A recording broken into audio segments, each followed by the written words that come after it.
សង្វៀនដែលតែងតែផ្ដល់ឱកាសឲ្យប្រយុទ្ធជំនាន់ថ្មីបានវិលត្រឡប់មកជួបបងប្អូនជាថ្មីនៅក្នុងរាជធានីភ្នំពេញសប្តាហ៍នេះសង្វៀនគ្រុឌគុណខ្មែរបានខិតខំសម្រិតសម្រាំងផ្ដល់ឱកាសឲ្យអ្នកប្រយុទ្ធជំនាន់ថ្មីបានបង្ហាញសមត្ថភាពធនមានជ័យតតាំងជាមួយនឹងលីនបូណា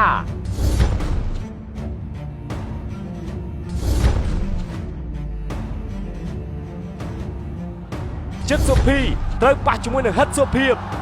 ហាប់ខាដល់ឱកាសឲ្យប្រកួតអន្តរជាតិប៉ះជាមួយនឹងកីឡាករឡាវដានសេ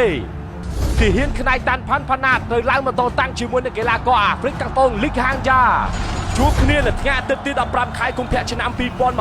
2026នៅក្នុងស្ទូឌីយោម៉ាស៊ីនត្រជាក់នៃអគ្គនាយកដ្ឋានទូរទស្សន៍ជាតិកម្ពុជា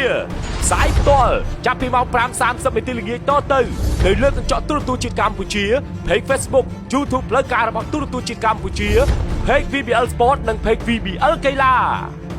V-Active មោទកភាពភេសជ្ជៈកីឡាដំបូងគេរបស់ប្រទេសកម្ពុជាបំពេញនិងរក្សាជាតិទឹកបានល្អហើយឆាប់រហ័សទឹកពិសា Bronet V-Active